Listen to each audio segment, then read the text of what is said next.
뉴스타워 오늘의 이슈 짚어보도록 하겠습니다. 배상훈 전 서울경찰청 범죄심리분석관, 김광산 변호사 두 분 모셨습니다. 안녕하십니까? 네, 안녕하세요. 예.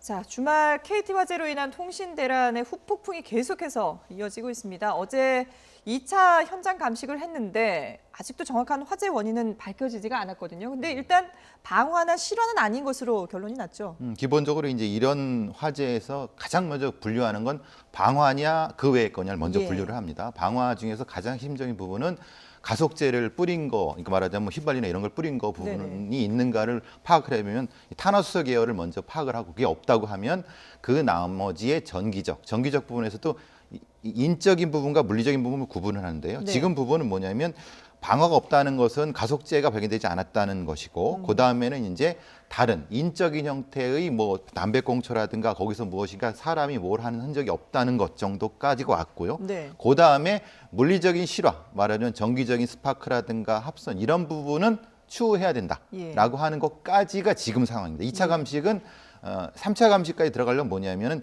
전선에 합선이나 용융되면 모양이 다릅니다. 그거를 찾으려면 굉장히 시간이 많이 걸리기 때문에 지금은 그걸 하고 있는 상황입니다. 그렇군요. 그러니까 이제 구체적으로 좀 더 화재의 원인을 규명하기 위해서 이제 감식을 계속해서 이어가야 되는 상황인데, 근데 뭐 만약에 방화나 실화가 아니라면은 이게 불가피한 뭐 불이었는지, 그러니까 전기적인 합선이라든지 이런 부분이었는지, 뭐 관리 소홀이었는지 여기 이런 원인에 따라서 책임도 달라지지 않겠습니까? 그렇죠. 이제 일반적인 화재 사고의 원인이 무엇인가에 따라서 일단 뭐 그 관리하는 자의 책임 또는 뭐 그 범위, 그러니까 손해배상 범위 이런 게 굉장히 중요합니다. 그런데 사실 화재 자체가 명확하게 화재 감식을 해서 화재 원인 찾기가 쉽지는 않아요. 그런데 이번 아이언 통신구 같은 경우에는 이제 굉장히 폭이 좁죠. 한 1m밖에 되지 않고 사람이 뭐 들어가서 움직이기 쉽지 않은 구조고 또 150m 정도 되는데 그렇기 때문에 사람이 드나들었는지 드나들지 않았는지 이제 그 부분은 뭐 아마 알기가 쉬울 거예요. 그렇다고 한다면 사람이 드나들지 않았다고 한다면 결국 방화가 됐건 실화가 됐건 그 가능성이 없다 이렇게 볼 수 있는 건데 그러면 왜 불이 났는지 이게 굉장히 중요한 거 아니겠습니까? 그러면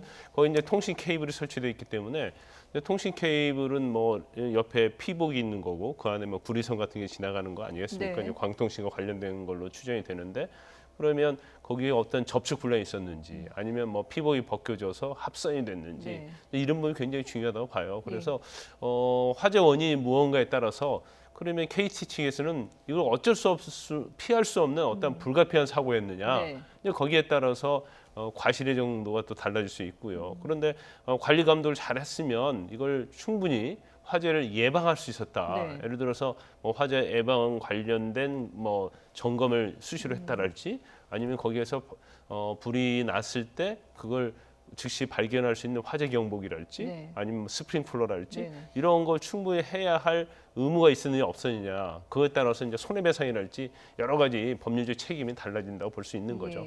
그러니까 화재 원인에 따라서 보상의 범위가 달라진다라고 말씀을 해주셨는데 일단 KT 측에서는 이번에 지금 피해가 발생한 사람들에게 한 달치 요금, 통신 요금을 감면해주겠다 이렇게 발표를 한 상황입니다. 그런데 여기에 대해서 좀 더 적극적인 보상책이 필요하다는 지적도 이어지고 있는데요. 어제 국회에서 이와 관련된 긴급 현안 보고가 있었는데 여기에서도 이런 얘기들이 나왔습니다. 한번 보시죠. KT가 지금 작년 매출이 얼마입니까? 네, 15조 됩니다. 그러면 15조 매출인데 통신대금 1개월 감면한다고 하는 게 말이 돼요 지금? 피해자는 그거 피해 입증하기도 어렵고 책임 묻기도 어렵고 그거 하려면 소송들도 시간되기 때문에 포기하고 그런 거 이용하는 거 아닙니까? 네? 버티고. 물론 뭐 매출액이 꼭 크다고 해서 보상금이 뭐 그만큼 늘어나야 된다 이런 건 아니지만 그래도 이 피해 정도를 감안한다면 한 달치 요금 감면은 너무 약한 게 아니냐 이런 지적인 것 같아요. 요금 자체를 산정하는 거는 흔히 거기 그 구역 안에 있어서의 KT 사용자. 사실은 그것은 전체 피해에서 아주 세 발의 피밖에 안 되지 않습니까? 영업 피해라든가 아니면 뭐 사실 뭐 저 같은 경우도 그 당시에 이제 수업을 하기 위해서 거기 갔었는데 거기 관련된 피해가 있었는데 그걸 입증할 수가 없지 않습니까? 거주민이 아니기 때문에. 그렇죠. 그러면 거기에 요즘 같은 어떤 스마트폰 시대에 거주민이 아닌데 발생하는 피해에 대한 부분에 대한 산정도 없이 단순히 그냥 거기에서 이제 1개월치 요금 이건 너무 추상적이고 너무 무책임은 아닌가 싶습니다. 예. 근데 거기다가 지금 그 어제에서 또 얘기가 나왔던 부분이 이 소상공인들의 피해도 막심하고 말씀하신 것처럼 이렇게 피해가 막심한 상황인데, 근데 이런 그 화재에 대한 피해가 발생이 좀 더 컸던 이유가 KT의 어떤 구조적인 문제가 있었다, 이런 지적들도 어제 계속해서 나왔거든요. 그러니까 이제 원래는 이게 만약에 이런 것이 발생을 하면 네. 통신마비가 전체적으로 온 거 아닙니까? 그렇죠. 그러면 그로 인해서 이제 일파만파가 되는 거예요. 그러니까 예. 우리 사회를 총 연결 사회라고 그러잖아요. 그러니까 연결되지 않은 게 하나도 없어요. 네. 그러면 이런 게 생기게 되면 뭐 병원부터 시작해서 소상공인, 그다음에 개별적인 뭐 이런 것들이 엄청나게 유급한 상황이 발생하거든요. 예. 그럼 이런 경우 어떻게 대처를 해야 하느냐? 굉장히 신속하게 대처해야 하는데 과연 이제 KT가 대처했느냐 이런 네네. 문제가 있고, 그다음에 가장 중요한 것은 그거라고 봅니다. 일단 통신마비가 됐어요. 그러면 그로 인해서 파급력이 엄청난 거 아닙니까? 예. 그러면 그걸 예상해서 일단 백업 시스템이랄지 이제 그런 네네. 것들을 사실은 갖춰줘야지 긴급하게 대비할 수 그렇죠. 있죠. 예. 사실은 뭐 불이 났을 때 불 자체를 소화를 해서 뭐 다 껐다, 원상태 돌아온다 해서 바로 통신 자체가 다시 원상복귀 되는 거 아니잖아요. 네네. 그러면 그랬을 때 어떻게 할 것인가에 대한 그런 어떤 매뉴얼이 전체적으로 부족하지 않나 싶었고, 예. 아까 말씀드린 것처럼 뭐 이번 사고에서 우리가 이제 거울 삼을 수 있는 것은 일단 뭐 그 현 소방법에 보면 500m 이상이야 하고, 그다음에 수소, 전기, 가스 이런 것이 같이 있어야만이 그 이제 공동으로 들어갔다고 해서요. 예. 거기에 대해서만 스프링클러랄지 화재 경보기랄지 소화기를 설치하게 돼 있거든요. 네. 그런데 통신 장비라는 것이 사실 500m 그런 게 중요한 게 아니에요. 아무리 짧고 그다음에 뭐 그 불이 났을 때 단지 물리적인 피해는 적다 하더라도 네네. 거기서 발생한 피해는 엄청난 범위가 될 수 있는 거고 엄청난 피해가 생길 수 있는 거기 때문에 이와 관련해서 이런 화재에 대비한 뭐 백업 시스템이랄지 그런 것들을 KT에서 좀 예. 미리 좀 관리 감독하고 준비를 했어야 한다 이렇게 봅니다. 예. 그렇지만 지금 아직도 다 복원이 안 됐잖아요. 그렇죠. 벌써 이틀이 넘어갔는데도 불구하고 3일째죠. 네. 그래서 이런 부분에 대해서 통신회사의 책임도 있다. 그리고 외형적으로 엄청 크지만 사실은 관리에 관해서도 너무 소홀했지 않았느냐 예. 이런 비난을 받고 있는 거죠. 예. 차제에 뭐 지금, 좀 예. 말씀드릴 수 있는 게 KT 직원이 2만 명이라고 네네. 하는데요. 그 당시에 그걸 관리할 사람이 두 명이 명이었죠. 없었다고 예. 합니다. 그러니까 우리가 이제 이 안전사회 과정에서 많이 얘기 나오는 게 위험의 외주화 부분이죠. 전체적으로 직원은 많은데 실질적인 위험을 관리할 수 있는 직원은 없는, 네. 그것을 또 하청을 주는 이런 시스템이 문제라는 겁니다. 예. 그러니까 실제로 거기서 정기적으로 나눈다는 건 좀 그렇지만은 예. 상시적으로 그 안에서 관리할 수 있는 사람들이 이와 같은 아주 위험한, 그러니까 굉장히 중요한 시설에는 시설이죠. 예. 있어야 되는데 지금 이게 없었다는 것은 그러니까 KT 자체의 구조적인 문제가 분명히 존재한다. 예. 그러니까 왜 그때 그 관리 직원이 없었느냐? 그리고 그 관리는 누가 하느냐? 네. 그리고 상시적으로 그 공동부라는 것에 들어가서 확인할 수 있는 매뉴얼이 있느냐? 지금은 이 사람들에게는 보면 없거든요. 예. 말하자면 거기는 닫혀 있기 때문에 사람이 못 들어간다 그러기 때문에 불이 안 날 것이다라고 하는 안일한 자세 때문에 실제로는 불이 났지 않습니까? 네. 그럼 그 책임은 누가 질 것인가? 그런 구조적인 문제도 분명히 지금 KT에서 봐야 된다는 겁니다. 예. 말씀하신 것처럼 이 KT가 어떤 그 그러니까 비용 절감을 이유로 해서 직원의 수도 줄이고, 그리고 직원을 이렇게 관리하는 부분도 외주화를 줬기 때문에 이런 문제가 발생했다라는 그런 지적들도 계속해서 나오고 있습니다. 자, 그런가 하면은 저희가 이번 그 사태를 통해서 이게 통신 장애가 되면 얼마나 큰 피해가 발생할 수 있는지를 다 경험을 이제 해보지 않았습니까? 뭐 경찰, 병원 할 거 없이 다 이렇게 마비가 되는 상황인데, 그런데 이 통신 장애가 발생했던 당시에 119 전화도 먹통이 되면서 70대 노인이 사망하는 사고도 발생했다고 합니다. 일단 당시의 상황이 어땠는지 유가족들의 얘기 들어보겠습니다.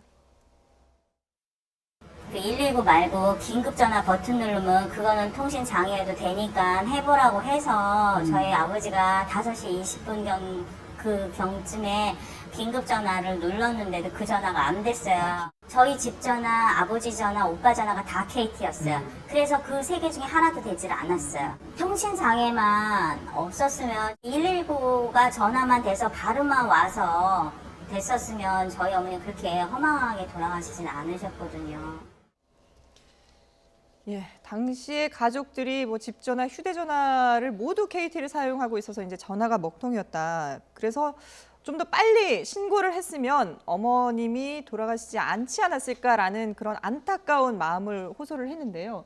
물론 이제 뭐 인과관계는 좀 살펴봐야 됩니다만은 그래도 어쨌든 이 통신 장애가 됐던 당시에 연락이 안 돼서 애를 먹었던 경우 아니겠습니까? 근데 아마 언론에 나타난 것이 이제 이번에 뭐 대표적인 케이스인데 예. 저거만으로도 굉장히 많을 거예요. 특히 어떤 사고가 났을 때랄지 뭐 아니면 집안에서 급한 일이 생겼을 때 또 경우 때는 집안에 또 불이 날 수도 있잖아요. 예. 그래서 그런 것들이 아직 집계가 안 되어서 그렇지 저런 케이스가 상당히 있을 수 있다고 볼 수 있고요. 일단 굉장히 안타까운 소식인데 70대 노인께서 이제 사망하신 것에 대해서 그러면 원인이 무엇이냐? 이제 그게 예. 또 법적으로 굉장히 중요하거든요. 그렇죠. 만약에 그 당시에 KT가 제대로 KT 무선통신망이 제대로 작동했으면 과연 119가 와서 구조를 했고 구조에 의해서 응급실에서 과연 사망을 막을 수 있었느냐 없었느냐. 근데 이거 참 굉장히 입증하기가 어렵거든요. 그렇죠. 왜냐하면 예.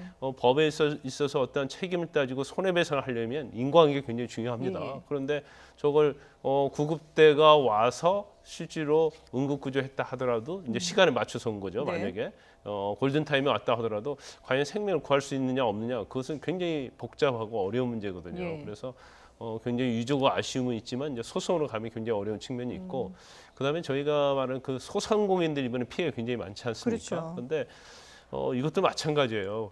어떤 손해를 배상을 청구하려면 예. 첫 번째는 그 KT의 과실이라는 걸 입증해야 하거든요. 그럼 KT의 어떤 고의나 과실을 입증해야 하는데 일단은 뭐 고의나 과실을 입증할 수 있는다 하더라도 중요한 건 손해배상의 금액을 또 특정해야 돼요. 그렇죠. 근데 금액을 특정하면 다 이것도 쉽지 않습니다. 왜냐하면 뭐 어느 정도의 손님이 왔을지도 모르는 거고 예. 그 손님 중에서 일부는 현금으로 아니면 뭐 계좌로 이체를 했단 말이에요. 그러면 그걸 파악하기도 어려울 뿐만 아니라 그 설사 이제 금액이 어느 정도는 뭐 입증을 한다 하더라도 중요한 부분은 이건 우리가 법에서 말하는 일반 손해가 아니고 특별 손해거든요. 예. 그러면 특별 손해에 대해서는 KT 측에서 이걸 알거나 알 수 있었을 경우에 한해서만 배상하도록 돼 있어요. 네. 그러면 그 손해액 자체를 갖다가 KT에서 과연 그 정도 금액이 있을 거라는 걸 알 수 있었느냐. 이제 이거에 굉장히 어려운 부분이기 때문에 소상공인들 입장에서 보면은 손해배상을 청구해서 승소하기가 쉽지 않다고 봅니다. 예. 그러면 이제 방법은 뭐 다른 게 있는 게 아니고 그러면 입증에 어떤 사각지대라고 해서 그냥 손해보고 말 수는 없잖아요. 그렇죠. 그것은 KT에서 큰 결단을 해야 한다고 봐요. 그래서 적어도 이전에 주말 매출이랄지 그 시간대의 매출, 통신이 두절된 상태의 매출이 어느 정도였는지 예. 또 그걸 전체적으로 배상하기는 어렵다 하더라도 어느 정도 어떤 평균치를 가산해서 그중에서 몇 퍼센트 정도는 배상을 해주는 이런 협의가 좀 이루어져야 한다고 봅니다. 예. 예, 여기 제가 좀 이건 추가를 말씀드려야 되는 네. 부분인데요. 이제 지금 문제가 되는 것이 119와 112의 문제인데요. 예. 사실 이걸 상상을 못하는 부분입니다. 사실은 119하고 112망은 인터넷망과 분리가 돼야 되는 겁니다. 말하자면 상업적인 망에 얹혀 있다고 하는 건 이건 큰 문제거든요. 언제든지 연결이 가능해야 되는 그렇죠. 거잖아요. 그러니까 제가 경찰에 근무하는 상식으로도 근무했던 상식으로도 예. 경찰은 별도의 경비전화망이 따로 있습니다. 예. 근데 지금 이 상태에서는 그리고 이제 이런 안전 부분에서는 망이 따로 있다고 저도 알고 있었는데 네. 아현 전화국에 있는 고기가 50m가 탔다고 해서 그게 안 통했다고 하는 건 이거 심각한 문제가 되거든요. 그렇죠. 만약에 국가 테러라는 사람들이 예. 그 부분을 집중 공격했다. 그럼 경찰망 자체가 죽었다. 이거는 심각하게 대한민국의 안전이 위협받고 있다는 거거든요. 예. 이 부분에 대한 지적이 없다는 겁니다. 근데 제가 알고 있는 상식으로는 분명히 119망과 112망은 독립돼서 운영돼야 된다는 것이 법령에도 있는 걸로 알고 예. 있습니다. 그럼 이건 법령을 지키지 위반한 않았다는 거군요. 예. 이건 누가 책임을 져야 되는 거죠? 만약에 이거에 대한 문제가 돼서 돌아가신 부분이고 네네. 만약에 이 부분이 다른 부분 때문에 문제가 됐다고 하면 예. 이건 상당히 심각한 문제입니다. 차제에 국회에서나 아니면 다른 데서 이것은 반드시 짚어야 되는 부분입니다. 예. 그러니까 말씀하신 것처럼 실제로 112망과 119망은 분리되어 있는 게 맞는 것 같은데 그 부분은 저희가 이제 좀 확인을 추가로 해봐야 되는 부분이 있는 것 같습니다. 일단 근데 뭐 지금 보도에 따르면 112라든지 119라든지 뭐 국방부망까지도 그때 당시에 뭐 불통이 됐다라는 소식이 전해지고 있는데 이게 왜 그런 상황이 벌어졌던 것인지 그 부분에 대해서는 추후에 조금 더 확인을 해볼 필요가 있는 것 같습니다.